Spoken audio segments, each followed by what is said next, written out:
Okay, so hello and good evening to everyone. My name is Mostafa Abdeen.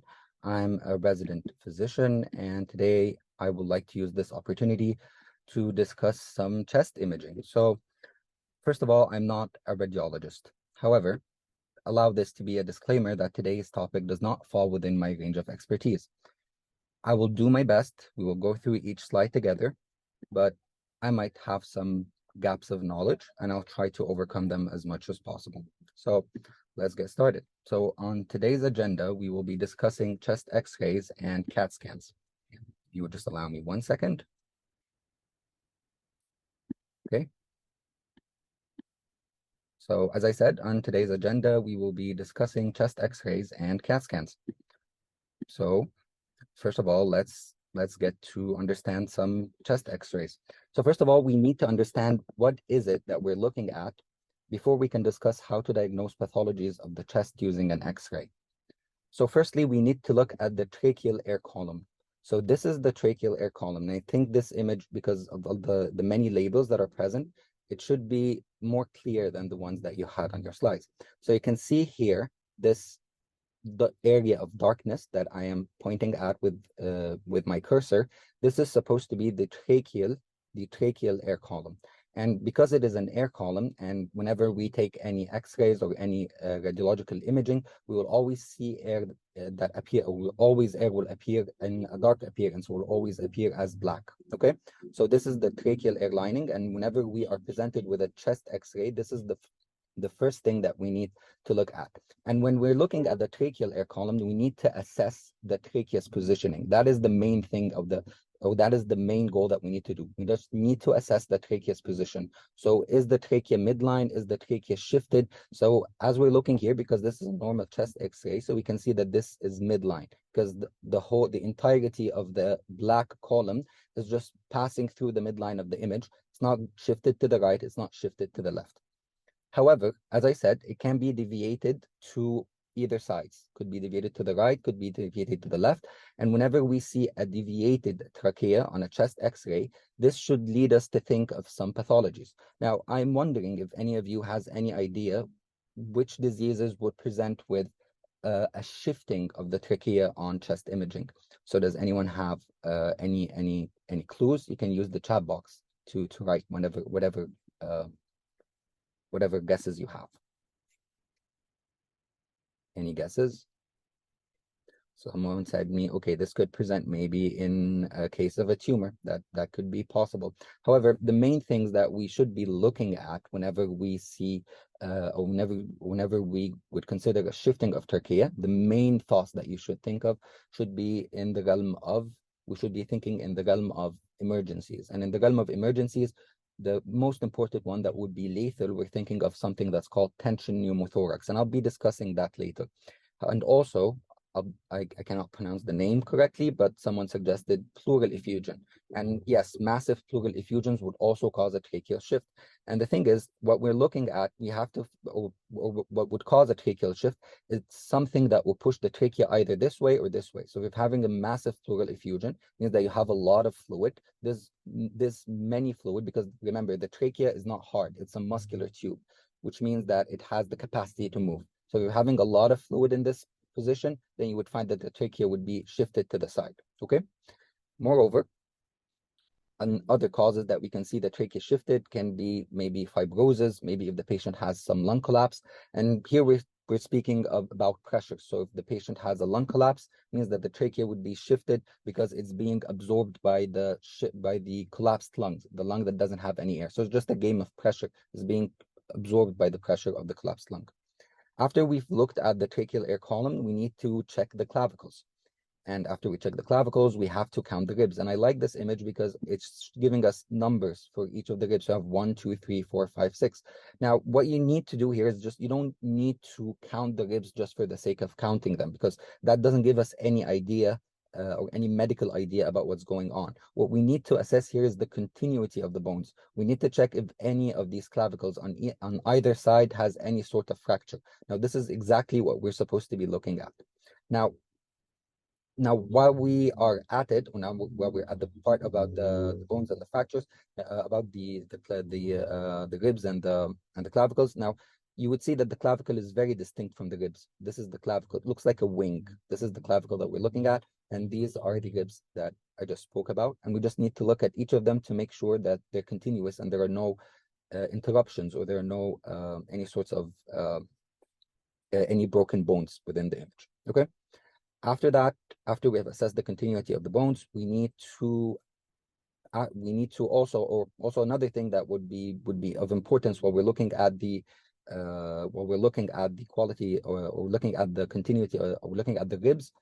It would also give us an idea about the quality of the image. So if you're looking at this image and you can visualize all the ribs clearly, it means that you have a high quality image. It means that this is a chest X-ray that we can rely on diagnosis. However, if you cannot visualize the ribs, if you cannot visualize the clavicle, it means that we are faced with a chest X-ray that is not of much value. You just give me 1 second. Okay, now let me please proceed. Okay, so after we have spoken about the ribs and the clavicles, after that we need to check the lung fields. And the lung fields, I think anyone just by intuition would guess that these are the lungs, just by basic anatomy, that these dark spaces are the lungs. And if you know anything about basic radiology, you would realize that air appears darker on the radiological imagings. So you would expect that this large darkness is just signifying a filled lungs during inspiration. However, if you pay closer attention, you will see these haphazard lines that are showing within the lungs. And these haphazard lines that we're speaking of, this is number 4, or this is what we call the bronchovascular markings.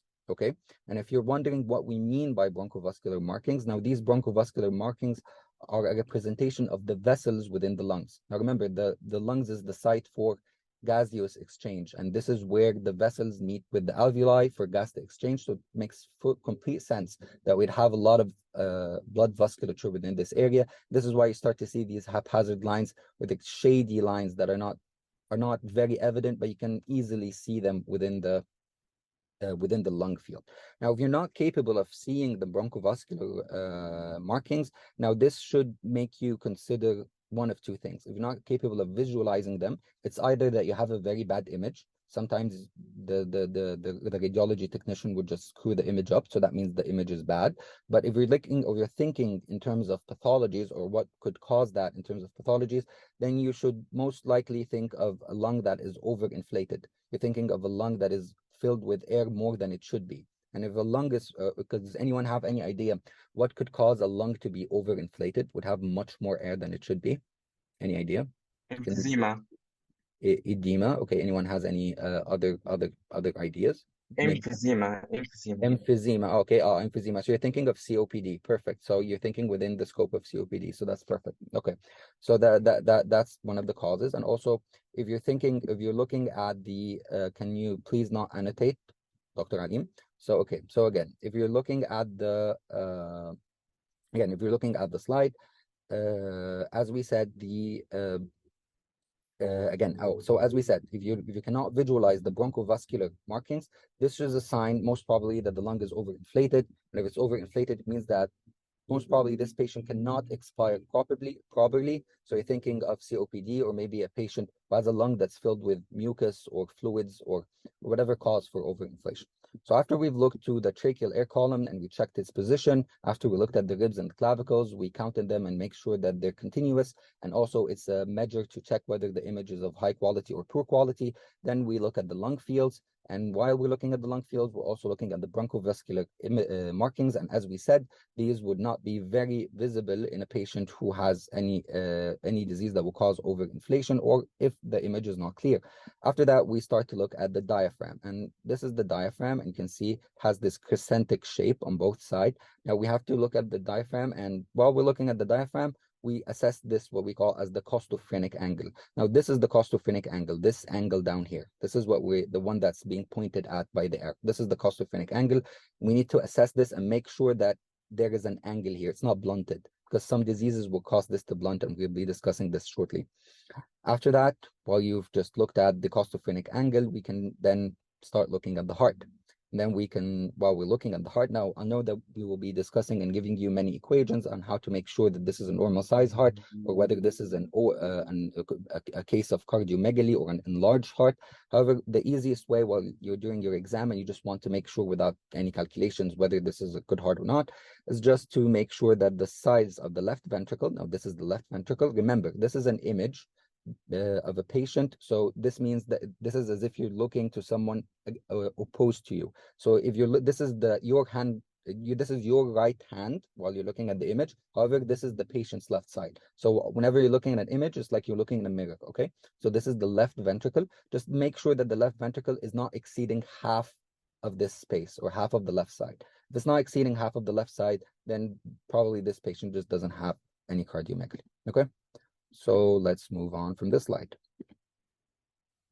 So we can use this image to look at a chest x-ray. Now, this is a posterior anterior view of a chest x-ray. Now, just to make this easy for everyone, whenever we take a chest x-ray, we're usually taking a posterior anterior view. No one takes an AP. I've never seen it. So whenever you're going to be presented with one on your exam for a chest x-ray, not for any x-ray, for a chest x-ray, is going to be a PA view. Just don't overwhelm yourself with the differences between PA view and AP view when you're looking for a chest x-ray, okay?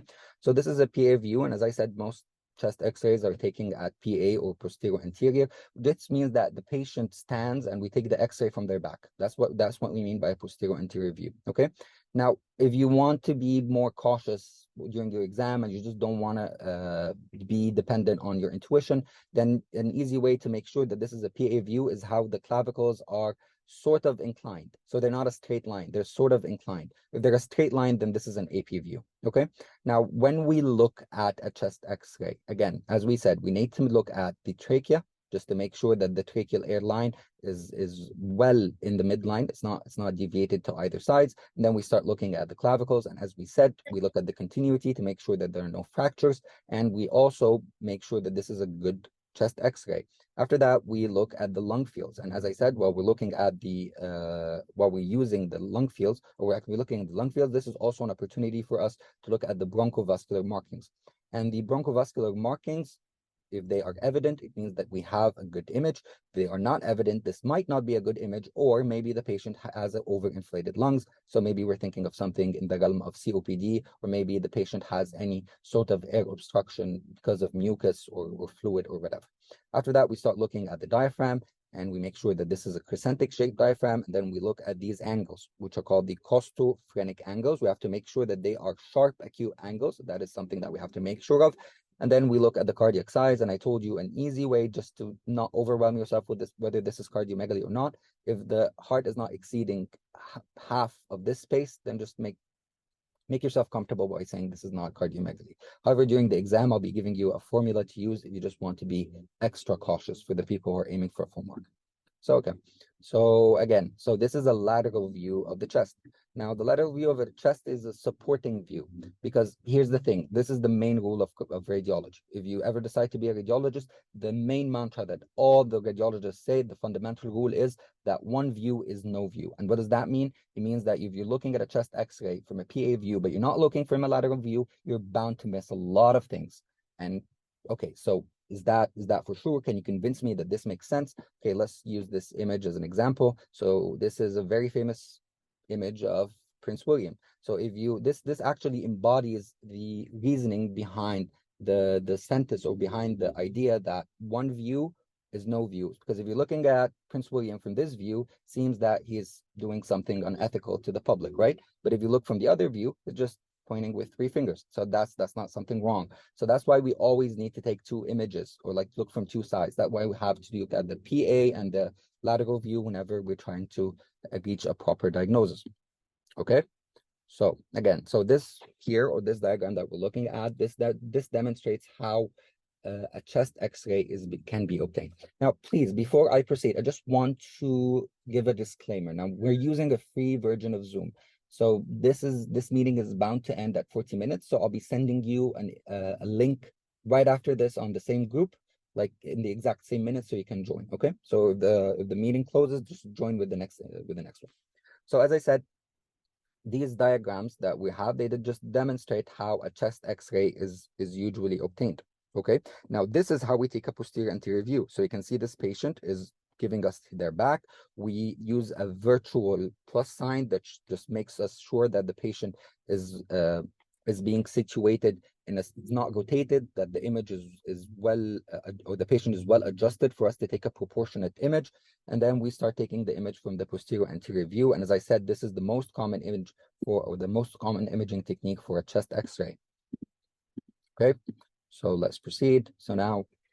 So why would we take a chest X-ray? Now, this is the main question. When is it appropriate to use a chest X-ray? So it might be best to request a chest X-ray on behalf of your patient in settings of infections. So infections may be such as pneumonia or tuberculosis, maybe in the setting of a trauma, or maybe if the patient, in the setting of a trauma, especially if the patient is developing something like pneumothorax or a hemothorax. Now, this is especially important for people who will be working in an emergency setting. And then you're generally assessing, you have to understand that the chest X-ray, you would usually use it to generally assess for any chest pain. So if the patient just arrives and they have chest pain, and it seems that it's something worthy of medical attention, then we would order a chest X-ray just to make sure that this patient doesn't have any sort of perforations, they don't have any aortic dissections. If the patient has shortness of breath, now the main thing that we're concerned about is heart failure. So this is why we have to look at a chest X-ray to make sure that the patient doesn't have any sort of cardiomegaly.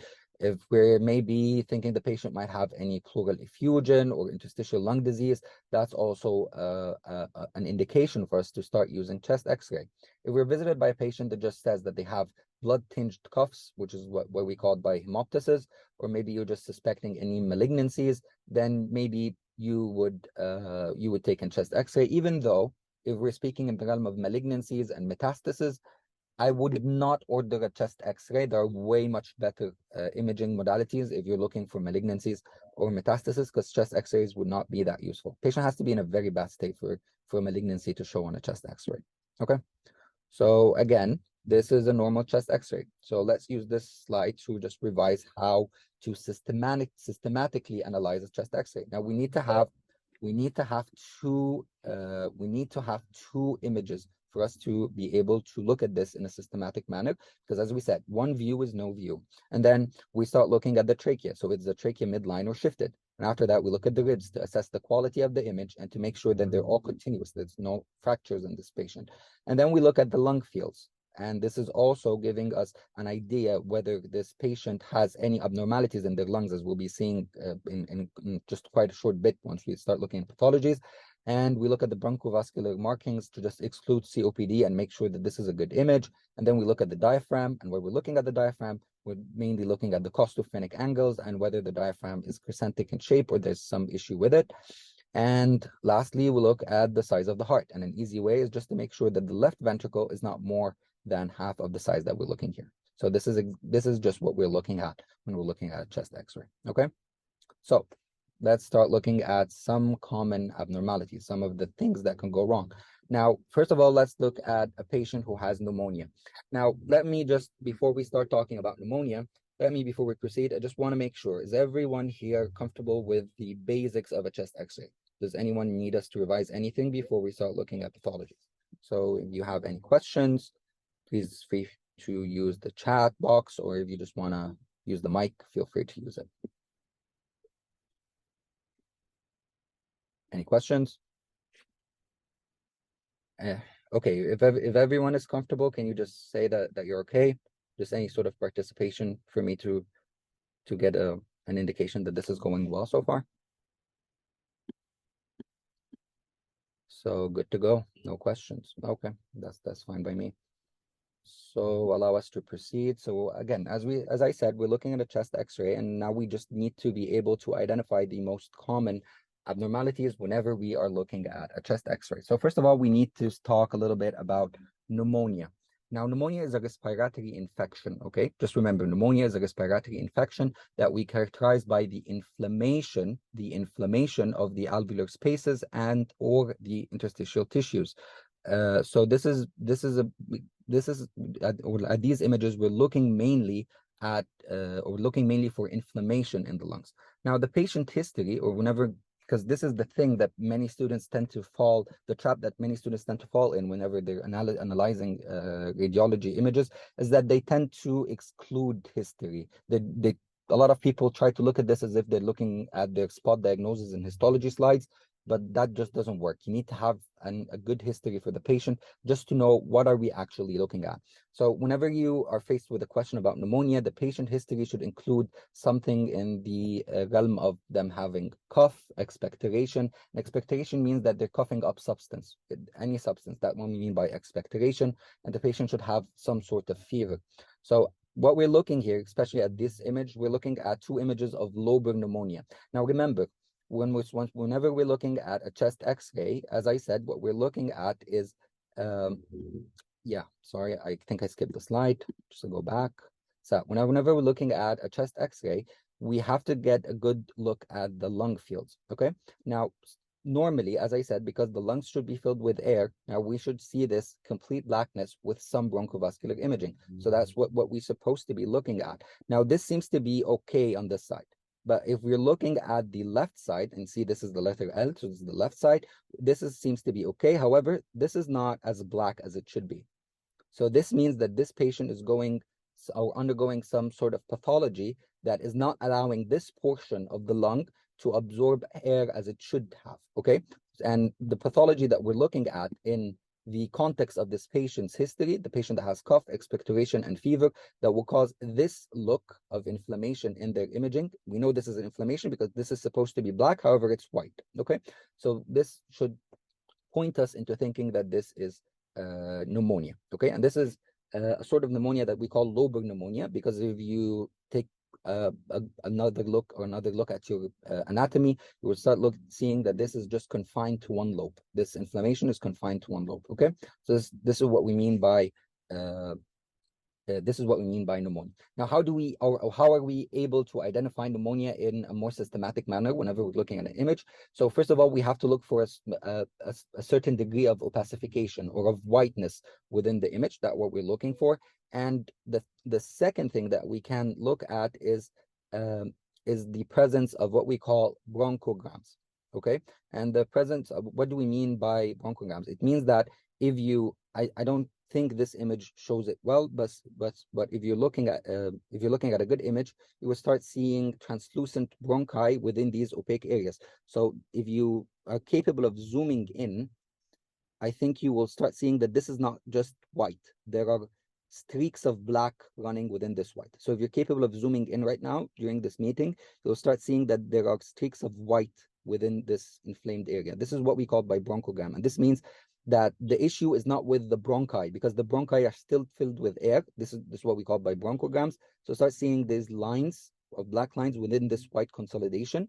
So this is what should point you towards thinking this is pneumonia. Here's the same case. You're seeing here a lot of whiteness or opacifications. And if you zoom in a little bit, you start seeing these white bronchograms, but this is a poor image, if I'm going to be honest with you. This is not the best image, okay? So the second thing that you should be aware of for your exam is are the cases of pneumothorax. So what do we mean by pneumothorax? Pneumothorax is a disease that develops whenever we get air within the pleural space. So if you have air within your pleural space, then we will term this as pneumothorax. This can happen in the setting of a disease or in the setting of an injury. Whenever you get air within your pleural space, you start to lose the negative pressure that is supposed to be within your pleural membranes.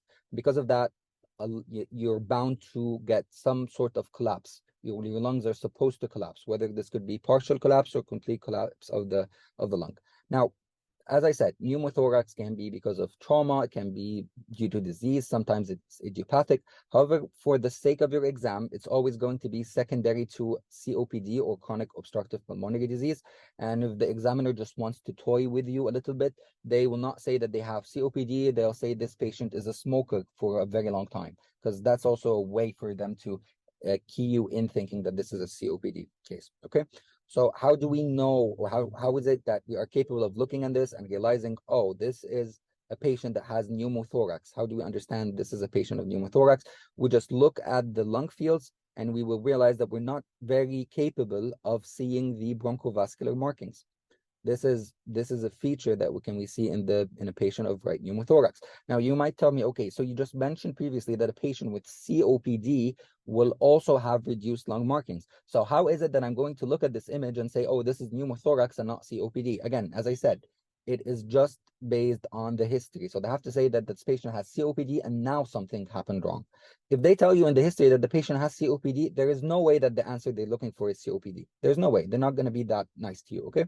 Just think that we're thinking of a patient that has a case of pneumothorax, and it's easy to identify because, as I said, the fields are too black. We're not capable of seeing any sort of bronchoscopy markings on this side of the lung, okay? So this is the right side, and this is where the pneumothorax is. If you're looking at the left side, you can start to see some of the bronchovascular markings because there's no problem here, okay?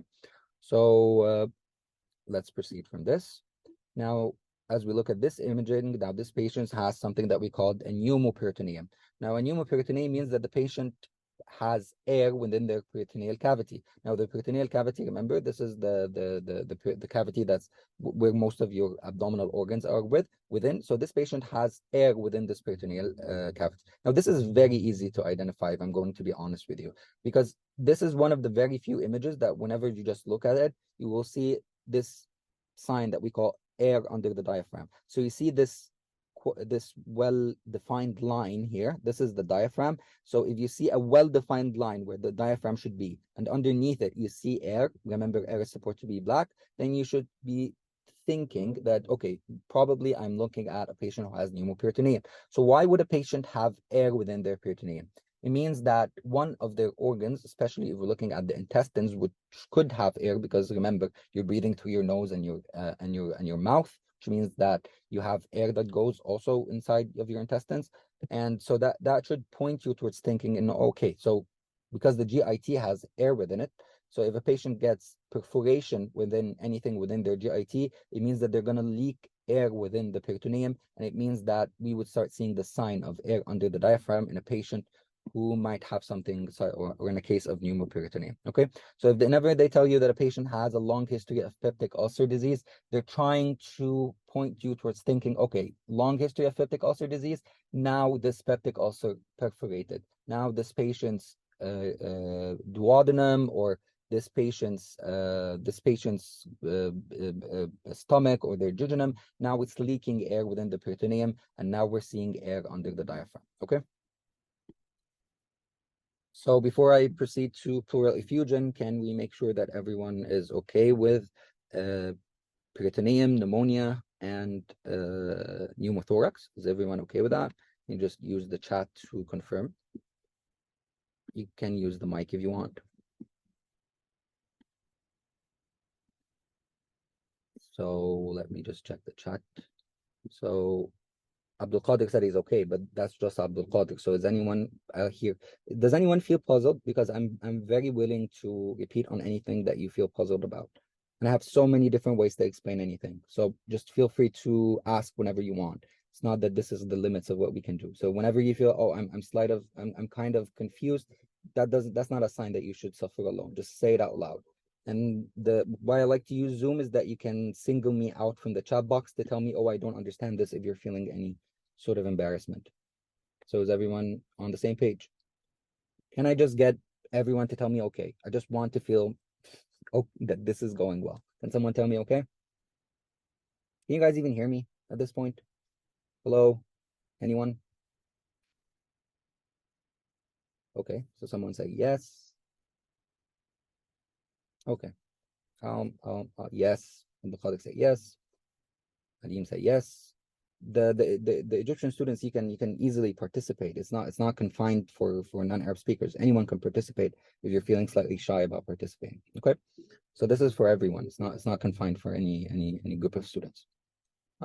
Okay. Thank you, Has. Okay, that's good to know. No, okay. So let's proceed from here and look at pleural effusions. I think, yeah, we didn't speak about pleural effusion. So what do we mean by pleural effusion? So pleural effusions, this is a case, whenever we say pleural effusions, we're referencing any abnormal, any accumulation of fluid that is not normal within the pleural cavity. Now remember, the pleural cavity here we're meaning that the area that's between the linings of the lung and the thoracic cavity. Okay, so we're speaking of areas that should be supposed to be here in the periphery. So this is the areas that we between the lung and the chest wall. That's where we're looking at. Okay, so if we start seeing between the linings of the lungs and the thoracic cavity, that's what we're looking at. Okay, so normally whenever we're looking at a normal patient, there should be some pleural fluid within this area. That is normal because we need this fluid to lubricate the movement of the lungs. Now remember, the lungs are always expanding and then they're sort of collapsing whenever you're inspiring and expiring. So this is why you need some fluid to facilitate this, some fluid to lubricate this process. Okay. Now, if there is any imbalances or a patient starts to have any imbalances between the oncotic pressures and the hydrostatic pressures, if you remember that from your basic physiology, and the oncotic pressure, by that we mean the levels of proteins they have, and hydrostatic pressure, we're mostly referencing the power of their hearts to pump the blood. Then that if the as I said, if the heart is not powerful enough to pump the blood, then the blood will start accumulating here within the pleural space. If we have any problem with the ratio of protein to fluid, then the fluid will start escaping here into the pleural space, and as a result of that, we'll start to have some sort of fluid accumulation. Okay, and after the fluid accumulates, this allows the fluid to escape or to permeate into the pleural cavity. So the fluid escapes into the pleural cavity, and that will cause the image that we see in front of us. Okay. Now, if you're looking at this patient, now you might be telling me, okay, so how do I look at this patient, and like what is the main comment that I should say, and say, okay, this is a pleural effusion. What am I looking at here? So your examiner would be very pleased if you just say, oh, I looked at this patient and I cannot see the costophrenic angle. Maybe you're telling me, okay, so you just want me to, this is how you want me to describe this? Are you sure? So this is just going to make me comfortable with the examiners? Yes, just say that I'm not able to visualize the costophrenic angle. That's the thing. Because this is an image, because everyone here is an undergraduate stage, so we're trying to use a very evident pleural effusion image. But what you're always looking at is whether you can visualize the costophrenic angle or not. So if you cannot visualize it, just easily say this patient has pleural effusion. However, please make sure that this patient has the history of pleural effusion, which means that this patient would present with some sort of shortness of breath, and this has to be acute if you're thinking of any of the settings that we're looking at. If the history says that this patient had any sort of lung lobe removal, if they removed any lung lobes before for whatever cause, then I would be thinking, okay, this is just one lobe present. I would not be thinking of pleural effusion. So this is how the history matters, okay? So history is the main thing that should guide you whenever you're looking at these images. Okay, so this is a very famous image of a very famous disease. Now, this is tuberculosis. So whenever you're looking at tuberculosis, it's not very difficult to diagnose. I think a lot of people just are capable of looking at this and realizing this is tuberculosis because the nodules would appear as opacifications. So if you see a lot of these multiple opacifications or white areas that look like coins, then you should just think, oh, this is probably a lot of nodules because this patient has TB. Now, remember, you need to be capable of diagnosing TB just from the line of history that you're giving. So if they tell you that the patient has a long history of cough, so that's not supposed to be TB. They're telling you they have cough and weight loss, still could be any sort of malignancy or whatever. But if they're saying cough, weight loss, and night sweats, and preferably in a case they would start to show that this is someone from an endemic area that has TB, then you would start thinking, oh, this patient has TB. This is how you start looking at it, okay? So if patient has cough, weight loss, night sweats, and you look at the chest x-ray, you start seeing these multiple opacities. And please make sure that I'm stressing on the word multiple opacities. Then you start thinking probably this patient has some sort of TB. Okay, as I said, whenever you're looking at an image and you just want to make sure this patient doesn't have any cardiomegaly, the easiest way is just to make sure that the left ventricle is not exceeding half of the left field. However, the proper way to do this is to look at the width of the left ventricle and the width of the contour of the shadow of the right the right side of the heart, okay? So, and you would add A plus B and divide them by the area between the two costophrenic angles. So if this is less than half of the area of the costophrenic angle, then this means the patient doesn't have cardiomegaly. But again, you won't have time to do that in your exam. So what I would do is remember this ratio in case you're being asked about it. So say A plus B over C should be less than 0.5. So just know this for MCQs. However, if you're doing fast spot diagnosis, then you need to just look at this and make sure that it's not exceeding half. This is the easiest and fastest way to get the same results. Okay. So this, if we're looking at this patient now, it's quite evident that this patient has cardiomegaly because no one should have a heart that looks like this. This is just not normal. Now, if a patient has this terrible looking heart, it means that this patient has heart failure. This has to be a case of heart failure. In a case of heart failure, they'd be telling you this patient has shortness of breath, and it makes sense because remember, the heart is supposed to pump the blood to your body, and this is how you get the oxygen that you need. So the heart is failing at pumping the blood that you need. It means that the patient will present with shortness of breath, and it also means that the blood is not moving properly, so it has much more time to escape the vessels into other spaces within your body. That's why you will start having edema or accumulation of fluid within this patient. So whenever we're looking at a chest X-ray, the first thing that we need to say is what sort of study that are we looking at? Now, whenever you're looking at a chest X-ray, you have to say this is an X-ray or a plain X-ray of the chest and the heart. Now, you have to remember this word by heart. You have to remember it and say it exactly as it is. You're looking at a plain X-ray of the chest and the heart. And then after that, you have to state what position are you looking at. And as I said, whenever you're looking at a chest ray of or a chest X-ray, we are usually taking a posterior anterior view. Now, an easy way for you to make sure if you're a little bit anxious during the exams, just to make sure that the clavicles are inclined. That's what we're looking at. And then the third thing that we should be commenting on is the position of the mediastinum. Now, how can we be able to comment on the position of the mediastinum? Now, we're looking at three things just to comment that the mediastinum is in its normal position. Now, we should be looking at the trachea, and we're looking at this airline here. So if the airline is in the midline, this is the first indicator that we're looking at a mediastinum that is not shifted, okay? So this means this is a normal mediastinum. So that's number one. The criteria number two is we have to look at the aortic knob. Now, this is the aortic knob. And the word knob is just like the knob of the door, what you use to open a door. And remember these old knobs that were circular? Now, if you look at this part, this little angle that's going out from here, this is what we call the aortic knob. So if the aortic knob is in this position, it means it's normal. So this is also a second indication that this patient does not have any sort of mediastinal shift. Now, after that, we look at the right heart margin, this side. If this side is looking normal, then we can easily say that this patient has a or a normal mediastinum that is not shifted. This is a center positioned mediastinum. So we look at three things to make sure that the mediastinum is in normal position. Look at the position of the trachea.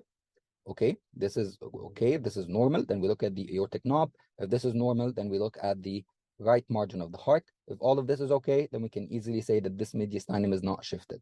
After that, we start looking at whenever we're commenting, this is what we should say when we're commenting. We should comment on the ribs, and we should comment on the bones and the clavicles and all of that. If nothing is fractured, as in this image, we should say, okay, so everything here is just normal. After that, we look at the costophrenic angles. And if the costophrenic angles are okay, we say that these are free costophrenic angles. And lastly, we look at the cardiothoracic ratio, and this is not because this is not exceeding the half of the left side of the chest. So then we would say, okay, this patient doesn't have cardiomegaly, so this is a normal cardiothoracic ratio. And remember, it's A plus B, so the left side plus the right side divided by the area that's between the two costophrenic angles. That's if you're anxious in the exam. And lastly, we look at the diaphragm. And as I said, we're just looking at the costophrenic angle, and you can make sure that it's dome-shaped or crescentic in shape. That's what we're looking at. So this is how you comment on a chest X-ray. You have to lay all of these items whenever you're commenting on a chest X-ray, okay? So name of the study, and then is this posterior, anterior, AP, lateral, whatever. Then you comment on the mediastinum by looking at the aortic knob, the right margin, and the aortic knob, the right margin, and the trachea. And after that, you look at the bony cage and the clavicles. Nothing's fractured. And then you look at the costophrenic angles and the diaphragm. That's what you're looking at. And just don't forget to comment on the heart, because this is an X-ray of the chest and the heart. Okay.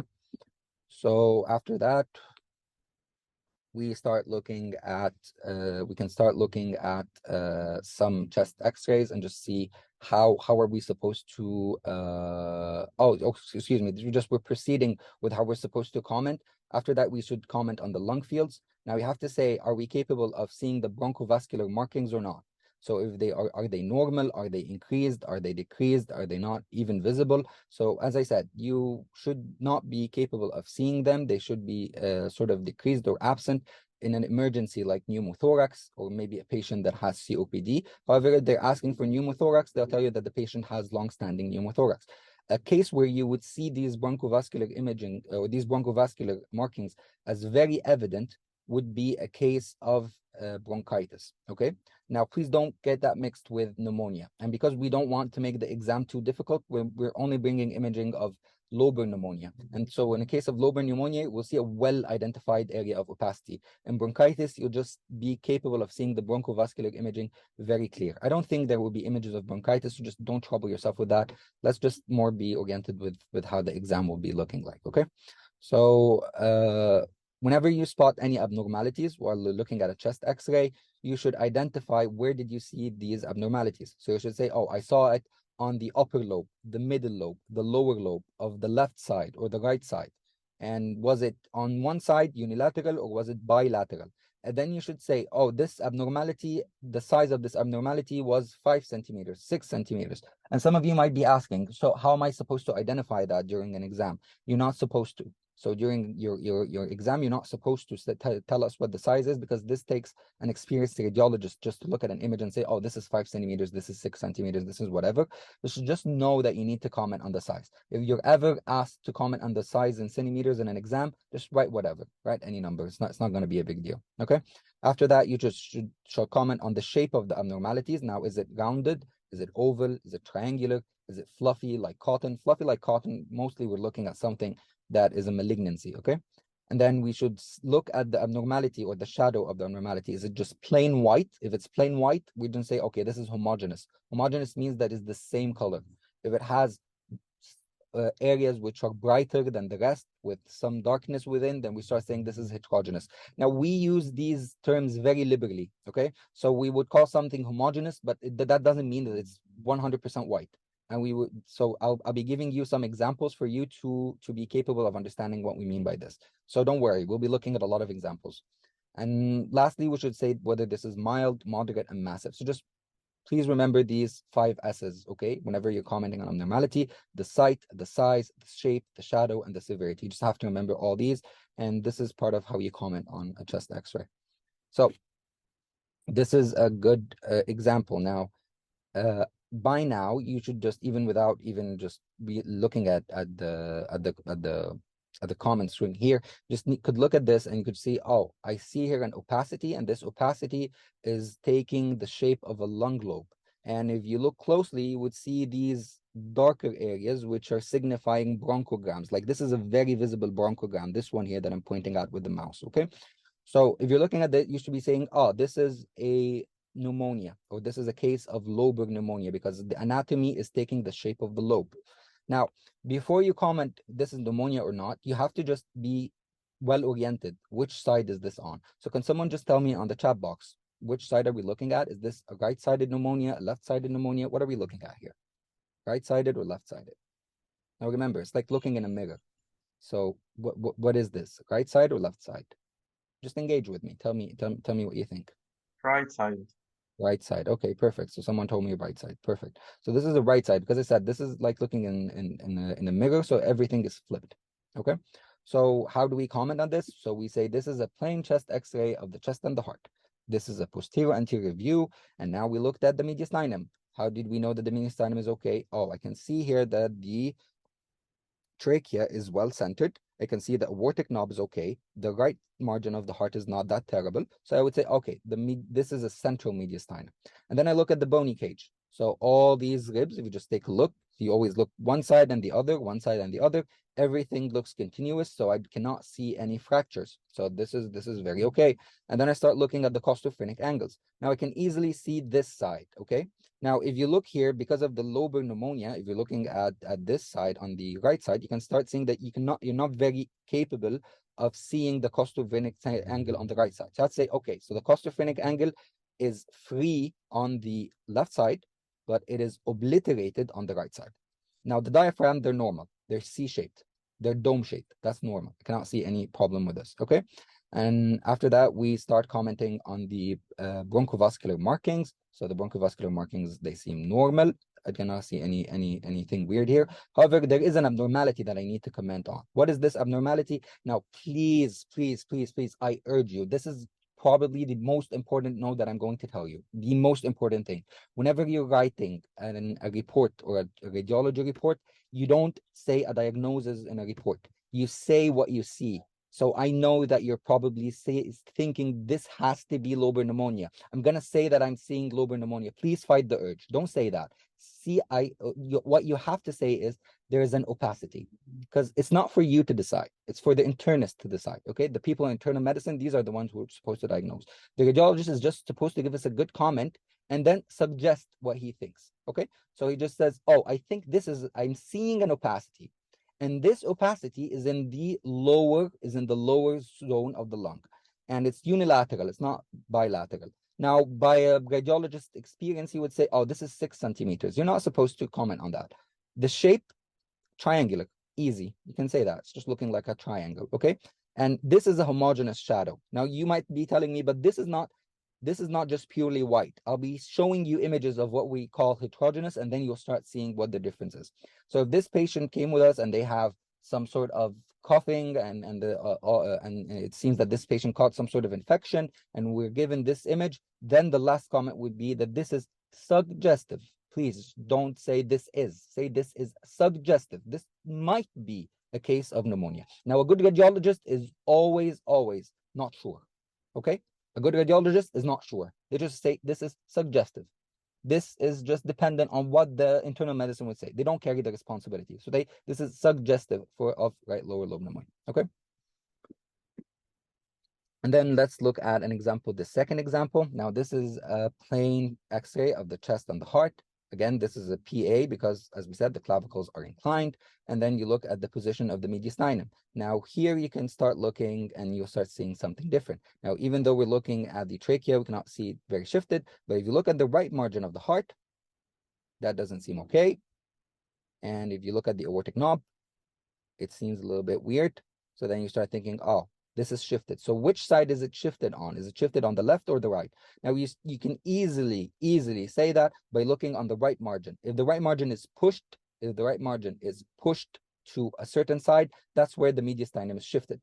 So because we're seeing the right side or the right margin of the heart being pushed to the right side, then we would say this is a mediastinum that is shifted to the right. Okay.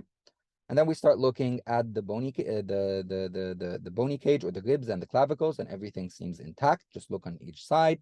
Now they're never gonna give to a patient who has a fracture on these clavicle or on these ribs. It's never gonna happen because you're not gonna be able to visualize it on a screen. Okay, so just comfortably say this patient doesn't have any issues with the rib cage.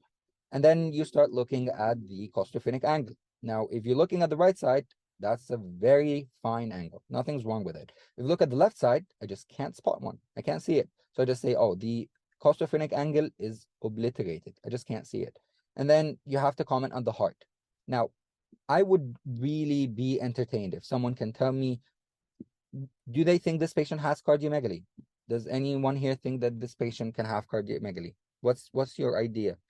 Can anyone tell me I should look at this image and say this patient has cardiomegaly? Anyone? Anyone? You guys are not trying to entertain me, are you? No one is. Okay, so I just said, yes, I'm thinking this patient has cardiomegaly. Okay, so if you're looking at this patient here, you cannot even visualize the heart. So you cannot see it because this patient with this patient that we're looking at has massive pleural effusion. Now, fluid looks very white, looks very opaque in an image. So because this patient has a lot of fluid here, now the chest X-ray will not be capable of telling us what the state of the heart is. So it's not the imaging modality that we should be using to assess the heart in this patient, okay? Maybe other modalities would be useful, but not the chest X-ray. So if you're looking at this, you're not able to see the heart shadow. And as I said, a good radiologist just comments on what they say. Now, I know a lot of people are telling you that you should just imagine. No, never imagine. This is systematic. Just don't imagine stuff. If you're not seeing the heart, don't say that you're seeing the heart.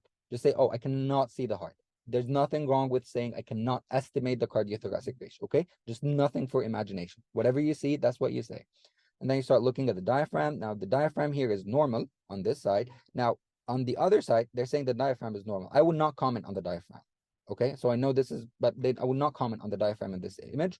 And if someone doesn't comment on the diaphragm, I will not say that this is a problem with them. However, the reason why they would say that the diaphragm is normal is because we're not seeing any air where it's not supposed to be.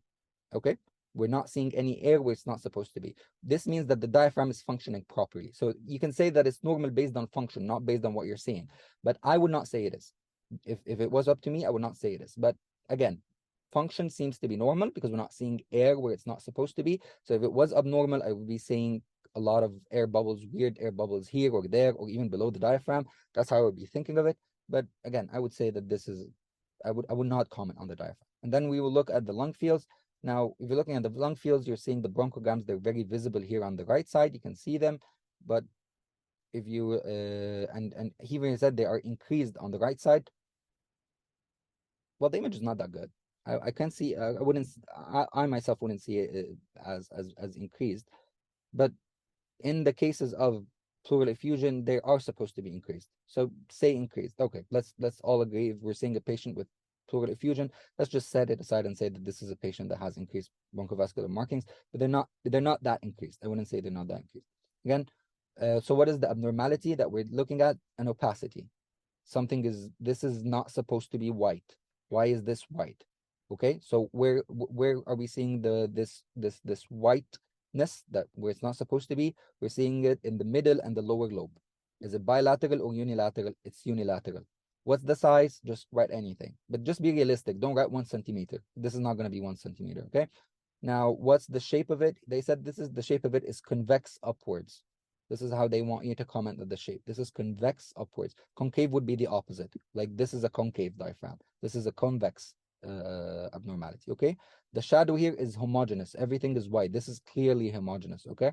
So I want you to tell me, should you say that this is left-sided pleural effusion, or you should say that this is suggestive of left-sided pleural effusion? Should you say just comment bluntly, or just say suggestive of? What is the proper way to comment? Suggestive of, or just say bluntly? Suggestive. Suggestive of. Okay, perfect. So okay. Okay, so another chest X-ray. So now that we're looking at a third chest X-ray, there's another example on how to comment on this. So this is again a plain chest X-ray of the chest and the heart, a posterior anterior view. The mediastinum is central. I'm looking at the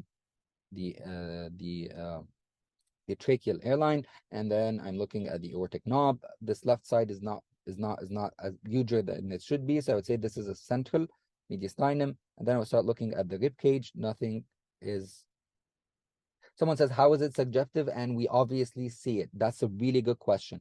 We're not obviously seeing it because a chest X-ray has a lot of limitations. So here's the thing. Chest X-rays have a lot of limitations. And this is just a shadow of the pathology. And this is the most basic imaging that you could be using. Now, a chest X-ray is not 100% definitive. So that's why you say this is suggestive. And what the right thing is that you say this is suggestive of, and this is for clinical correlation. So do your tests. A radiologist doesn't take the full responsibility for an image. That's why you say this is just suggestive of. Okay, maybe something's wrong with the imaging technique. Maybe this is something else. Maybe you never know. So just don't. Maybe because you're just looking at one image and not two images. And as I said, one view is no view. That's how you should look at an image. Just say it's suggestive, even if you're 100% sure that this is how the chest X-ray should look like. And don't worry, other doctors understand the word suggestive as that's what you mean. That's that they understand it as you're definite about it. But that's how you should say it, just for medical legality purposes, okay? So as I said, as we're looking here at this example, so this patient has a normal diaphragm. Now the diaphragm here is very visible. You can see it on both sides. We said it's normal because it's dome shaped and we can see the costophrenic angles. So I know you might be thinking, oh, but this is not how I want it to look. That's not the problem here. Just seeing it as dome shaped and costophrenic angles, then you just comment this is a normal diaphragm. Okay. And then the costophrenic, the cardiothoracic ratio. Now this image is not as good as it should be, I think, because I don't think you would be able to visualize it that well. But if you, I think, no, I don't think this is normal. I think this is something wrong with whoever wrote the slide. This should be cardiomegaly, because this is absolutely not normal. This is not 50%, because this is not shifted. So this is absolutely not normal.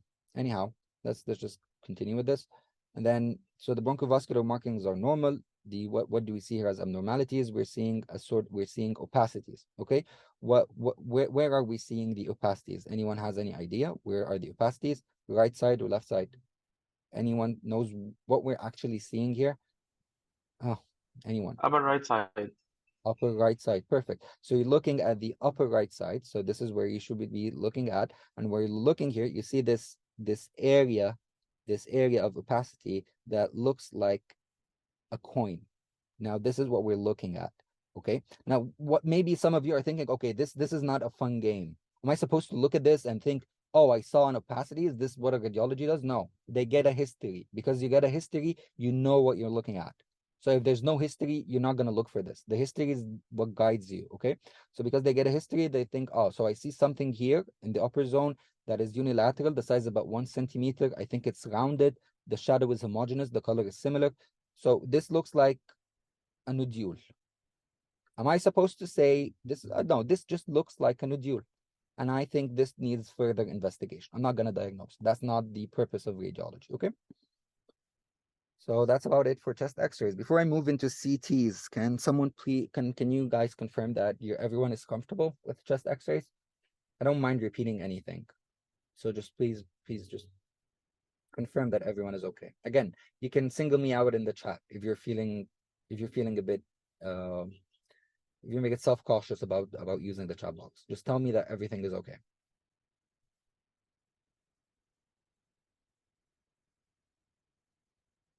All is okay. Okay, thank you. Thank you all. Okay. So,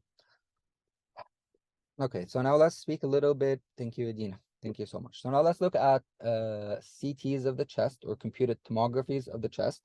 Now, we're going to speak about indications and orientations in a different slide. But at this point, I just want to explain something to you that I think will be very useful for you to understand, because I understand that a lot of people don't really know what we mean by these words, by windows, by a mediastinal window and a lung window. Okay, so whenever we say the word windows, this is not a different imaging modality. So this is the same CT. So this patient sat on the CT once. They didn't sit twice. This is like the exact same CT imaging, okay? So whenever we say the word windows, what we're meaning is that we are instructing the computer, we're instructing the image viewing software on the computer to shift the visibility of the imaging. What does that mean? It means that we're telling the software, or telling the computer, okay, I want you to make images that, or like, I want you to make the whites whiter. I want you to make shades of gray that are between, let's say, the 10 to 20. I want them to be the most visible. If you give it that instruction, where you're making more focus maybe on the whites, then you get a window. This is the same CT, but now the software is showing us different shades of gray, is showing us different colors.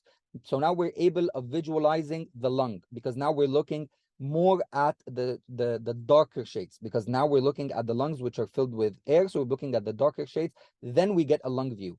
If you want to look at the mediastinum, then you're looking at something that is filled with liquid, and because it's filled with liquid, it should be white. So then you instruct the software, you tell it, okay, I want you to make whatever is white more visible.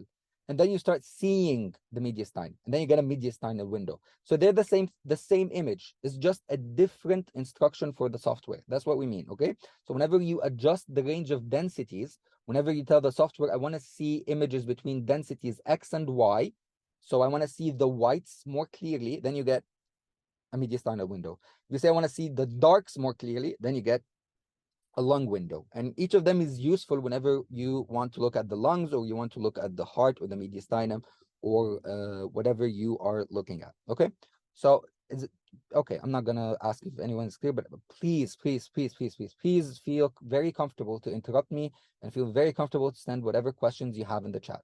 Just I just want to make sure, and just don't want to waste anyone's time, but just please, if you have any questions, just send them right away. Okay, so now let's look at how the CT is taken. Now, you're not supposed to remember all the writings within this. This is just an image that we took off of Google. It's not part of the department's work. So this is not something that you need to memorize every word of. Don't give it much more importance than it is. Whatever, I want you to notice two things. I want you to notice how we're taking the image, okay? So how we're taking the images, it seems that as if we're slicing the patient from their head to their toes, right? So the image that we're taking right now, this we're just using, and I just want you to notice this very clearly. We're using one point of view when we're taking the CT. It's just like we're slicing this patient like a cucumber. That's what we're doing right now. That's what the CT does. It's just giving us one view. It's not giving us more than one view. This is the original image. It's just one view, not more than one view. So how does the CT work? It's just like an X-ray.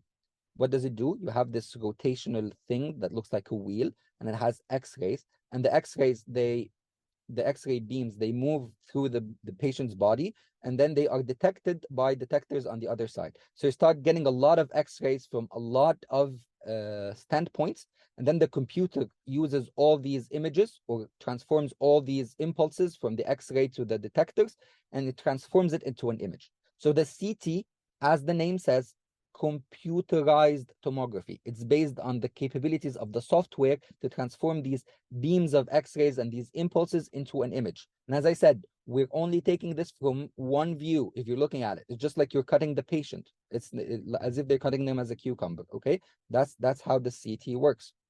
Okay, so let's say, okay, so when do we use a CT, or when is a CT of any use for us? Okay, so as I said, or what we need to know, we could use a CT for the same indications of the chest X-ray. So whether the patient has any sort of infection, we're suspecting some sort of trauma, the patient has chest pain, all the same indications, hemoptysis, all the same indications for chest X-ray. However, we would usually need a CT if the chest X-ray is not giving us any information. As I told you, the chest X-ray is not that good. So we usually, a lot of doctors would ask for a CT along with the chest X-ray. Okay. Now, a CT is way much better whenever you're trying to look for a malignancy, and it makes you capable of understanding what stage of malignancy that we're looking at and where the malignancy is. Now that we're looking at, because we're talking about CT of the chest, so this will enable us to look at pulmonary, which means the lungs, cardiac, the hearts, and mediastinal, which is the area that's surrounding the heart. So it allows us to see any malignancies within these areas.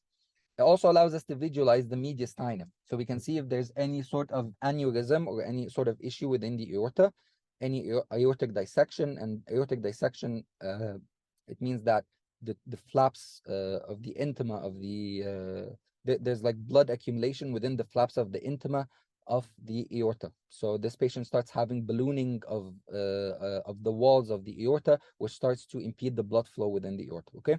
And then we can look at it for pulmonary embolism. Now, you should be able to notice something about what we're saying. So cases such as pulmonary embolism, for example, they're supposed to be urgent. It means that this is something that we should order in an emergency room, right? So this means that the CT is fast. It's not slow. So we can use it easily in an emergency room. It's not supposed to take that much time. Now, whenever we're looking, it also allows us to look at cardiac and pericardial abnormalities. So if the patient has any calcification of the pericardium, and if the pericardium is calcified, now remember, the pericardium is the layer that surrounds the heart. So if it's calcified, it means that this layer is not able to is not able to allow the heart to pump properly, because you need this to be elastic for the heart to pump out and inside. But if it's calcified, it means that it's tough. So if the heart starts to pump outside, then it hits into a calcified wall. So this is what causes something that we call constrictive pericarditis. It means that it is not allowing the heart to constrict properly. Also, we can use it for pulmonary and pleural abnormalities like pneumonia, as we said, is an inflammation of the lungs, like fibrosis, like bronchiectasis, nodules, and any pleural effusion, empyema, pneumothorax, pneumothorax. So just remember the indications. Just an easier way to remember this is just you use it for whatever the chest x-ray can't use, and you probably prescribe it with the chest x-ray because the chest x-ray isn't usually that good. Okay, so now this is now they're telling you this chest x-ray orientation. This is a very easy image. Now I want you to look at these two images and tell me. Now remember, this is called a computerized tomography. So this image is a work of art from the computer.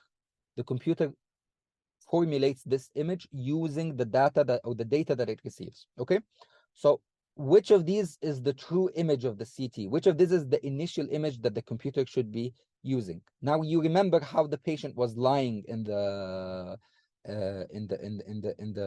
CT machine. So can you please tell me the right one or the left one is supposed to be the exact image that we should get from a CT? The right one or the left one? Which should be the normal one? Right or left? The left one. The left one, perfect. Because this is like, as I said, it's like slicing a cucumber and looking through the cucumber. Perfect. So this is how you should look. However, this is a computerized tomography. So the computer can even use the data that it received to give us an image that looks like this. So the axial image, that's the normal image. Now the coronal image, this is just how the computer formulated the image. Now you might be asking yourself, so okay, does this mean that the coronal image is not as accurate as the axial image? Well, in older times that should have been true, but right now the software is very, very, very intelligent. So this is usually as accurate as an axial scan. So a coronal is as accurate as an axial scan at this time. Okay. So the CT scan, as I said, we use it from a craniocaudal, and cranio means starting from the head, caudal to the feet. So as you said, as I showed you in the image, and it starts taking cut sections as if you're cutting a cucumber, and this is called an axial scan. Okay, and gives you a posterior anterior cut of the section. So as we said, any area is supposed to be black. Whenever the tissue is more dense, it's supposed to look white. So this is the lung field, so it's the most black image. Now looking into the blood vessels, they're supposed to be very white because, again, fluid are supposed to look white. Okay. So these are the important landmarks. What should we be looking at whenever looking at a CT of the chest? Now, I will not be addressing this slide. I'll be addressing the slide after that, because this is the one that is going to make, or I think the slides should have been organized the opposite way, and this is going to make it clearer for you. Now, I know a lot of you looked at this image and they felt hopeless. It just made no sense for them. So please follow with me the same exact order, and please feel very comfortable to open the mic if you are not seeing clearly, if you want anything to be explained again. Okay. So whenever you look at a CT, you should start looking by this image, the image in the middle. Okay. Whenever you're looking at a CT, you should start looking at this image in the middle. Okay. So when you're looking at this image in the middle, you start seeing something that looks like a banana. Now, this white banana, it's white because it's filled with fluid. And this shape that we're looking here, we're looking at the aortic arch. Now, remember, your heart has an aortic, or there's an aortic arch coming out of your heart, and this aortic arch should branch into 3 branches. Now, does anyone remember what are the 3 branches that come out of the aorta? Any idea? What are the 3 branches that come out of the aorta? And someone just write them in the chat box. I'll be very happy if anyone has any idea. What are the 3 branches that come out of the aorta? There are 3, yes. Can you name them? Can you name them? Any idea?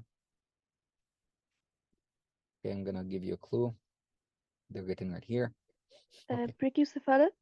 Brachiocephalic, perfect. Mean tani. Huh? What else? Okay, perfect. Okay, thank you. Okay, perfect. So, okay. So let's proceed from that. So again, so whenever you start looking at an image, you should start looking at this one in the middle. So we're looking at the aortic arch, which the one that looks like a banana, and next to it we have this dot or this circle that is the superior vena cava. Now, the image on the left, it means that the radiologist has scrolled up using their mouse to look on what is above the arch of the aorta. Now, above the arch of the arch of the aorta should give us 3 branches. So at the same exact part where you should have been seeing the banana, now you should start seeing the 3 branches that come out of this banana, the 3 branches of the arch of the aorta. So at this point, then you should be seeing from the left to the right, seeing the left subclavian, the left common carotid, and the brachiocephalic. So that's what you're looking at these images, okay? Again, the left subclavian, the left common carotid, the left brachiocephalic. So you look at here at the arch. Above the arch, you get the 3 branches of the arch, and then you should remember how they are arranged from left to right. If the radiologist looks in this and decides to scroll down, it means that they're going below the level of the aortic arch, okay? And then if you're looking below the level of the aortic arch, now remember, the aortic arch is an arch because it has an ascending and a descending part, okay? So that's what it is. You have an ascending part and a descending part. So because the ascending and the descending part, they meet together, that's where they form the arch. So if you look below that or below the arch, you should be able to see the ascending and the descending. Now, this is the ascending arch because it's anterior. The ascending is anterior. And the one behind is the descending arch. And when they combine together, they form this banana, the aortic arch. So before I proceed, everyone comfortable with these 3 images? So you look at the one in the middle. Above it, you see the 3 branches. Below it, you see the ascending and the descending the ascending and the descending branches before they combine together to form the aortic arch. Does anyone have any questions regarding these 3 images? Any questions? Okay, everyone comfortable? Can anyone just send me okay? Okay, so everyone's comfortable. Okay. And then after that, we can go a little bit below that to start seeing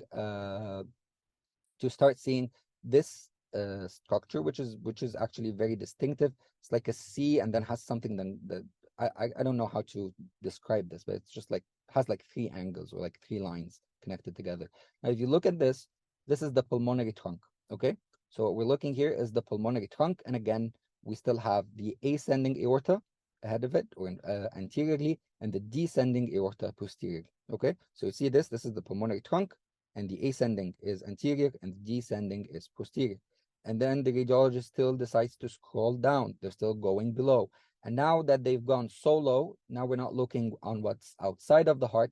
We're supposed to be looking at what's inside of the heart. Okay, now we're looking at the heart. Okay, this is the level of the atrium. Now, when we look at this, now we're starting to have, it would be very easy for you if you know how the heart is oriented within the chest. It's going to make sense. If it doesn't, then just start to use this as a way for you to visualize this. Okay, so this part here that I'm pointing at, this is supposed to be the right atrium. Okay, this is supposed to be the right atrium, while this is supposed to be the left atrium. So this is the right atrium, and this is the left atrium. Okay, this is the right atrium, this is the left atrium, and then below and between them, this white part, it's white because it's filled with fluid. Why is it filled with fluid? Because this is the aortic outlet, or this is the root of the aorta. Okay, this is going to turn into the ascending and the descending and then the arch and all that images that we saw. Okay, so this is the root of the aorta that we can see here, and as we said, this is the right atrium. So you get no points for guessing that this is the right ventricle. It makes sense.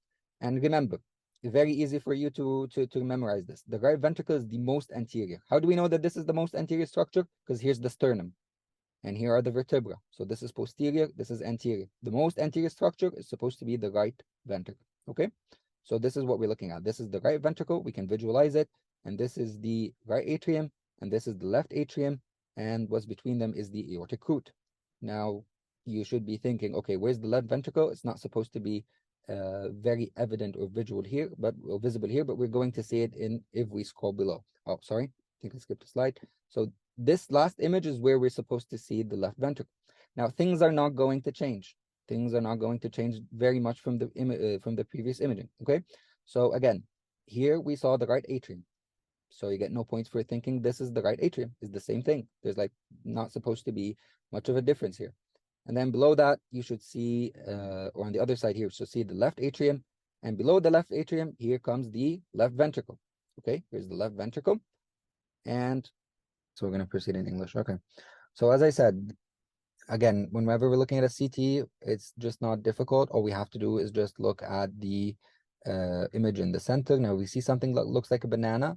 Now, as I said, if we see something that looks like a banana, that's the aortic arch. Next to it is the superior vena cava. And if you go to the left, it means that the radiologist is scrolling up. So we're looking at something that's above the level of the aortic arch. Above the level of the aortic arch, the aorta gives off 3 branches. Now, the Mercedes sign, perfect, gives off the Mercedes sign. You start seeing the 3 branches of the aorta. Now, the 3 branches of the aorta, as we said, we can look at them from the left to the right. We're seeing the left subclavian, the left common carotid, and the brachiocephalic. If the radiologist looks at this banana and decides, okay, I'm going to move below, then they will start seeing how the aortic arch originated. They will start seeing the anterior and the posterior, the ascending and the descending parts of the aorta. Okay, that's what they will be visualizing. If they scroll a little bit down, more than that, then they will get this sign that looks more like a Mercedes sign, which is the pulmonary trunk. And then the pulmonary trunk is also divided into right and left branches. And as we said, because this is your left hand, so this is the right side, so this is the right branch, and this is the left branch of the pulmonary trunk. And anteriorly, you get the ascending branch of the aorta. Posteriorly, you get the descending branch of the aorta. If you scroll a little bit down, more than that, then you'll start seeing parts of the heart. And the most anterior part of the heart, the one that is most anterior, is the right ventricle. Attached to the right ventricle is the right atrium. So this is supposed to be easy. Right ventricle and then right atrium. And this big circle within the middle, this is the outlet of the aorta. This is the outlet of the aorta, and below it is the left atrium. So we're not capable of seeing the ventricle on this image. But if you slide a little bit down to the farthest point within the heart, then you will start seeing. Oh, before I continue, can someone please tell me, is this a mediastinal window or a lung window? I'll be very happy if someone tells me the right answer. Just someone to tell me. Mediastinal window. This is a mediastinal window. Perfect. Who said it? I just want to feel proud of them. Who said it? حازم. Hayazim. Very proud of you, Hayazim. MashaAllah. ممتاز. Amr. Thank you. So again, as we said, so then we look at the last image here, and then we'll start seeing this is where we start seeing the left ventricle. Now, this is the left ventricle, is the largest part that we can see it here. This is the left ventricle on this side. And then we're looking at the left ventricle, and then the image here, you start seeing this is the part that's upside here. This is supposed to be the right atrium from here. This is supposed to be the right atrium. And then below that, this is supposed to be the left atrium, I think. Yeah, okay. So it's supposed to be the left atrium. You're not supposed to see the right ventricle here. Yeah. Excuse me, just a little bit rusty on my Is it supposed to just give me 1 second? I just want to make sure of the label below because I don't want to screw something up for you. Because I'm a little bit confused with this one. So the left atrium is the most posterior. So this is the left atrium. And the and the right ventricle is supposed to be the most anterior. This is it. And this is the right ventricle. And this just leaves us with the right atrium, which is attached to the right ventricle. I just don't know why I got confused here, but forgive me for that. So after that, we're supposed to look at the lung window. So we finished looking at the mediastinal window. After that, we're supposed to look at the lung window, and the lung window is just not difficult to look at. Now things are going to get much easier. What you're looking at when you're looking at the lung window is just you're trying to decide which part of the lung is it that the CT is showing you. And you can do that by just looking at the number of the tubes. So if you're looking at a trachea that is the trachea is a single tube, this means that you are at the upper part of the lungs. And if you are at the upper part of the lungs, so it means you're looking at the upper lobes of the lungs. Now, if the trachea starts dividing, okay, so the trachea starts dividing, this means that at this point, you are going to start seeing the upper lobes and the lower lobes, because this image is going to give you two sides of the, or two parts of the lung. So above the red line, which means anteriorly, because remember, the patient is lying on their back, okay? This is their vertebra, this is their sternum. So anteriorly, you're going to see the upper lobes.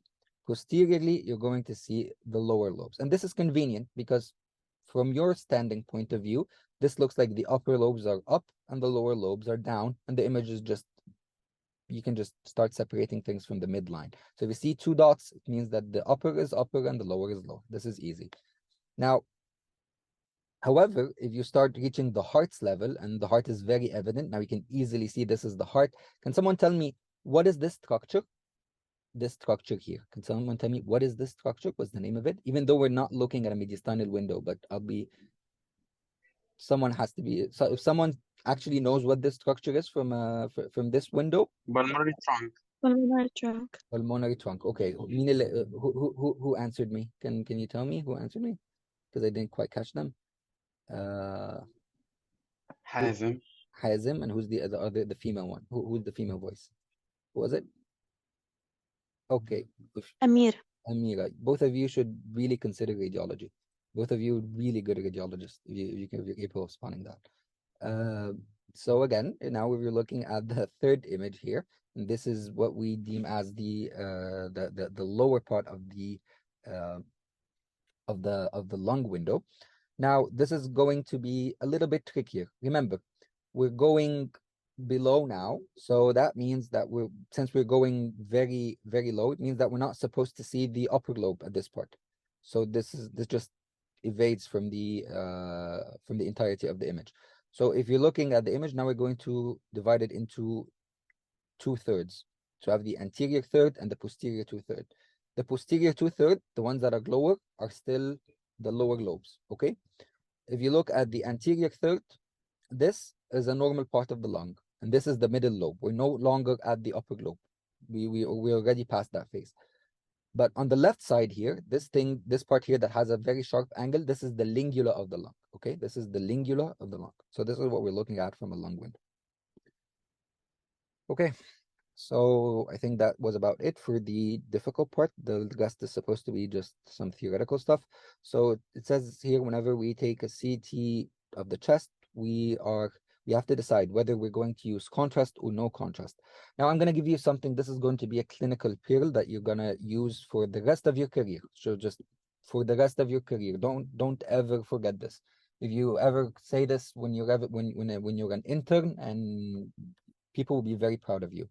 So whenever you're taking a CT and you're deciding whether or not to give contrast to a patient, please don't give contrast material to a patient who has any kidney problems.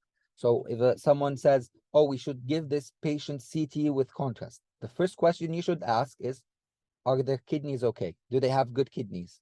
If you're asking that question, it means you're a really good intern. People will be very proud of you. That's the main thing that you should remember, okay? So again, so what are the contrasts? The contrasts are substances that give a different color to the image, so then we are capable of visualizing the image better. So maybe we're looking at part of the image that the shades of gray are very close to each other, and we're not really able to identify what is what. So then we would start giving the patient a contrast material, something that would look extremely white within the vessels. Then we would be really easily able to exclude whatever we want to exclude and look well within the darks of the image. I'll be showing you good examples in a moment. Okay, so iodine-based contrast material are injected into the vein intravenously, and they use to enhance the X-ray. And by the X-ray here, remember, CT is just an X-ray that is using a computer and detectors, and it's rotating, but it's just an X-ray. Okay, so it's basically an X-ray. So and CT imaging. Oh, and also you can use it with an X-ray. Excuse me. You can use also the iodine or the contrast with an X-ray. Also, there's something else that's called gadolinium, which is also used intravenously, but these are used more for MRIs or magnetic resonance imaging. Okay. So here we are, even if there are normal, we should take consent. That might happen. Perfect Hazem. That you should always take consent before giving contrast, because some patients might have some sort of allergies. You should always not be you shouldn't be the one responsible for these adverse effects. Just always take a consent before give anything to a patient. Okay, so this is giving us a good idea of the value of the contrast. So this patient, we've given them IV contrast, and we just want to evaluate if they have any arteriovenous malformations. By arteriovenous malformations, it means that we are seeing if they have any abnormal arteries within these within their vessels. Now, I want you to look at something. Okay, I just want you to check something that, and this will make it very clear for you. Now, whenever you think of blood vessels, you're thinking of vessels that start wide and then they branch into smaller vessels. That's what you're looking at. That's the normal anatomy of blood vessels, right? The caliber needs to decrease as we go further away from the origin of the artery. That's just the normal behavior of arteries. However, when we give this patient contrast, we start to see that he starts to have these abnormal vessels where the caliber is not decreasing. They're not behaving like the normal vessels. So whenever you see these abnormal vessels, you should say that this is suggestive of arteriovenous malformations, because this is not normal. The caliber should decrease. You're seeing that the caliber is the exact same throughout the image, then you're looking at something that is abnormal, because this is how normal looks like. Okay? So this is one of the benefits of a contrast. It just enables us to see something like AV malformations. So, okay, so this is, just give me 1 second. Okay, so now we're going to discuss some abnormalities and how they look in the chest of a patient. Now, here we're looking at a patient who has pneumonia. And as I said, you need to always check the history. So they're telling you the patient presents with fever and cough for 5 days. Then you should start thinking of, okay, this is a patient that probably has an inflammation of the lung, probably has pneumonia. Then you start looking at the image. And now remember, you're looking at the lung fields which are supposed to look dark. Now, what we're looking at here, the parts that are white, these are the vessels, and they're behaving like normal vessels. These are the bronchovascular, traces. This is normal. However, what's not normal is what we see here in the periphery. All this whiteness. This is not normal. We're not supposed to see whiteness in the periphery. This should all be plain dark and only interrupted by the bronchovascular markings. Okay, so this patient has opacities in the periphery, and the history is suggestive of pneumonia. So this is why we should say that this patient probably has pneumonia. Now, for your satisfaction, you are not required to give a full comment on a CT. I'll tell you this, even a radiology resident, someone who graduated from medical school and has been learning radiology for 2 or 3 years, they're not supposed to comment on a CT. Only the older radiologists comment on a CT. So don't worry, they're not going to ask you to say, oh, I saw this and that, and have like a full systematic analysis on how to do a CT, because that's the job of a consultant radiologist, not even a student or a resident radiologist. Okay. After that, we're looking here at the CT of the chest. Now, can someone tell me, are we looking at a mediastinal window or a lung window before we proceed? Any idea? Mediastinal. Mediastinal window, perfect. So now we're looking at a mediastinal window because we're not really looking at the lungs, we're looking at the whatever is within the mediastinum. Now, in this patient, I want you to remember, can someone tell me, whenever from the image of how could you differentiate this from an infarction in this image? Number one, okay, I'll tell you how. I'm going to give you a very easy way. But before we proceed, I'm going to ask a question. Remember from the image of how the CT is performed.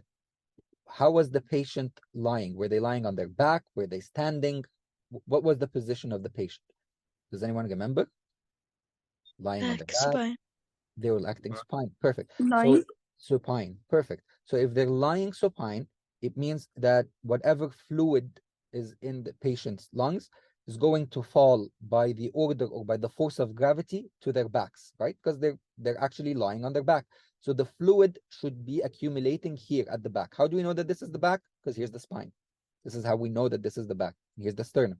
So this is anterior sternum, here the spine posterior. So you're seeing this fluid accumulation here in a patient who has shortness of breath. Now this should be plain dark, but now we are seeing a shade of gray. So this is fluid. How do we know this is fluid? Because patient presents with shortness of breath. That's number one. Number two, this patient is showing us that the fluid is accumulated by gravity. Okay. Now, the question that was given here is, how do we know that this patient is not having myocardial infarction? Now, remember, a patient who has myocardial infarction, it means that some of their coronary vessels are not supplying the heart muscle as they should. Now, you can have a myocardial infarction and it shouldn't always show anything abnormal on a CT. You know that by other modalities, not just by the CT, okay? So the CT is not supposed to tell you if they have myocardial infarction. It should tell you if they have heart failure.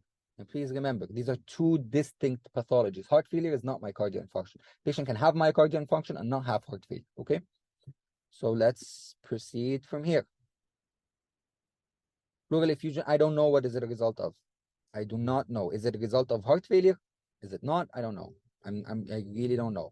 What I would be capable of saying if I'm commenting on this as a CT is that I am capable of seeing that there is fluid accumulation, bilateral fluid accumulation. Now, you could see pleural effusion because the patient has trouble with their hydrostatic pressure, which means it could be because of heart failure, and they might have it because they have problems with their oncotic pressure, which means that their kidney is probably losing important proteins. Now, how am I able to differentiate this from that? From the history. Now, this patient is presenting with shortness of breath. That's the only context they're giving me. They're not saying they have edema on their legs, which should make me think this patient might have heart failure. They're not giving me these clues. So then I would not diagnose the patient. I would just say the abnormality that I'm seeing. I'm seeing this is probably showing me bilateral pleural effusion. That's what I'm seeing. Okay. After that, we have patient presenting with shortness of breath, and they're giving you this image. Now, look, this is how the lung should look like. You should see bronchovascular markings within the lung. So there's darker shades of gray because there's air, but however, it's not 100% black, pitch black like this, because there's interstitium and there are bronchovascular images, bronchovascular tracings. So it's like a dark shade of gray. But this plain dark, this pitch dark that we see here on this side, this is not normal. This means that there's an accumulation of air that is outside the lung. And you can easily see that the lung does not look normal. The lung shouldn't look like that. So you're seeing this accumulation of air that's between the outer part of the lung and the chest wall, then you're probably thinking of pneumothorax, okay? This patient shouldn't present with normal shortness of breath, it should be acute shortness of breath, okay? So this is a right-sided pneumothorax. Okay, any issues so far? Everyone okay? Is everyone okay before we proceed? What's in the middle right lobe? No, this is not, okay. Okay, thank you, Reem. So this is not, no, this is not an issue in the right lobe. This is not an issue in the lung. This is an issue that's outside of the lung. So this is air that's accumulating within the pleura. Excuse me, between the lungs and the chest wall, okay? This is what we mean by pneumothorax. So this patient, the issue here is not with the lung. The issue is outside of the lung. Okay. No worries. So as again, you're not supposed to comment on a chest X-ray. You're not supposed to comment on a chest X-ray. This is not going to be, this is not something that that a medical student should be capable of doing. However, you should know what a good CT report looks like. Like if you look at a CT report and just be capable of saying, okay, this is a good CT report. This is what you're looking at for a good CT report. It should give you comments on the lung parenchyma, give you a comment on the airways, on the pleura, on the heart, on the mediastinum, on the soft tissue and bones, on the upper abdominal structures. Now remember, this is just anatomy. If you know your anatomy, you know what's supposed to be on a CT of a chest. So it's just anatomy. What should be found should be seen on a CT chest. So this is not something like that you should stress on if you want to remember. Just basic anatomy. Okay. Okay, so let's proceed from where we finished. Now, these are some examples of the chest of CT chests. Now, this one is giving you a peripheral area of ground glass opacities in the right lower lung lobe. So this is it. So if just because I don't, if the English speaking students would just allow me to say one word in Arabic, just to make it easier for the Arabic speaking students, because I'm gonna make it easier for them, but I don't know another word in English. كلمة ground glass opacities دي معناها عاملة زي الإزاز المصنفر. That's what it means. Okay. فهي عاملة زي الإزاز كده. So excuse me for the short break, but I'll be back. Okay. I'll say back. I'm back talking in English again. So again, this peripheral area of ground glass opacity in the right lower lung. Now someone would tell me, okay, so what should this tell me if I'm looking at this? Should I be able to diagnose this? No, you're not, because this peripheral area of ground glass opacity without history can be anything. So you're not supposed to comment and say, oh, this is a disease of X or Y or whatever. No, that's not the function of this chest X-ray. Just capable of seeing or of saying what you see. That's the only function of these X-rays. Now here it's telling you it has bilateral pleural effusion with scattering pulmonary nodules. So if you look at this, if you start looking at this patient, now the lungs should be extending to here. You see these white parts that are surrounding the lungs? This is fluid. Why are they surrounding the lungs at the lower part, not the upper part? Can someone tell me? Why are we seeing fluid on the lower part of the image, not the upper part of the image? Any idea? Why is the fluid accumulated at the lower part of the image and not the upper part of the image? Ah, gravity. Perfect. Gravity. Perfect. Thank you. So this is because of gravity. So we start seeing an accumulation of fluid at the lower part of the lungs. Okay. So this is again is a case of pleural effusion. I can say from here. And this is a patient who has left pneumothorax, because the lung shouldn't look pitch black. If it's pitch black, it means there's air that's outside the lung and it's pressing on the lung. So this is a case of pneumothorax. It means the lung is collapsing in a sense. In the middle pic, does it show cardiomegaly or not? I'm honestly not able to judge. Because again, maybe some of you did not attend the first slides, but I kind of gave a disclaimer that I'm not a radiologist. So some things are bigger than the scope of my expertise. I'm in internal medicine, so I just don't know whether this is cardiomegaly or not. So I just don't want to misinform you. So I don't know. I really don't know whether this is cardiomegaly or not. It could be.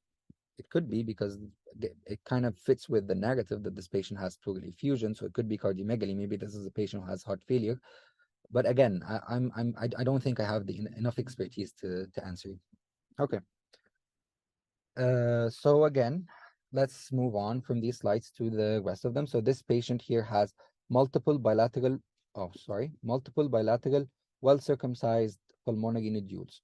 Okay, so this patient has multiple bilateral well-circumcised nodules. This is a very visible one. This one here. This is very visible. This one that looks like cotton candy. That's the one. This is a very visible nodule. Okay. I think this is the clearest one of them all. And then here it says the patient has a nodule in the upper left lobe with irregular margin. Now, before we proceed, now, which part of this image is the upper lobe and which part of this image is the lower lobe? Any idea? Can someone tell me? Which part is the upper lobe and which part is the lower lobe in this image? Huh? Anterior third. Okay, so someone said all of it is upper lobe. That is the right answer. And they said that because they saw one division of the trachea. It's just the trachea is fully intact. So all of this was a trick question. So all of this is the upper lobe.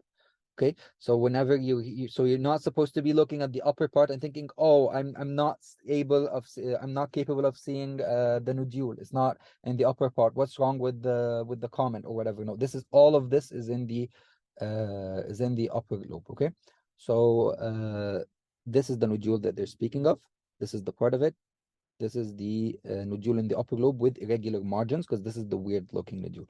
The rest of this is just the normal bronchovascular traces, but this is not normal, because as I told you, the vessels should become smaller as you go to the periphery. So if something looks this big on the periphery, that's not normal.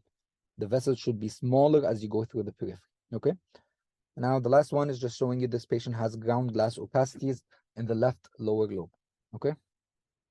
How do we know that this is supposed to be I think this is supposed to be the heart, but I'm not 100% sure yet. So again, these images are the last images that we're supposed to be looking at today, and that would be the end of our discussion. So this patient has large pulmonary cavity with an air fluid level within the left mid zone. So this image is very easy to look at. Now, before I proceed, is this a chest X-ray or a CT? Does anyone know? Chest X-ray or CT? Left image. Chest X-ray. Chest X-ray. And this is very easy. Whenever I saw this on any exam, I would be thanking God like a million times. This is very easy because a lung abscess is always very well confined within a circle. So it's not difficult to look at this. So just see here, this is a large pulmonary cavity with air fluid levels. This is what we mean by air fluid levels, because you see this straight line here. This is fluid that is straight because the patient is standing. So this is what we mean by the air fluid line. So this is a lung abscess. It's very easy to define, okay? Now here are the CT findings in keeping with the plain film appearance, demonstrating a large cavity within the left lower lobe with an air fluid level within. So this is if you're looking at the lung from a CT perspective. If you're looking at the lung from the CT perspective, you will start seeing this large cavity, and this large cavity has fluid within. So this should make you suspect that this patient has a lung abscess.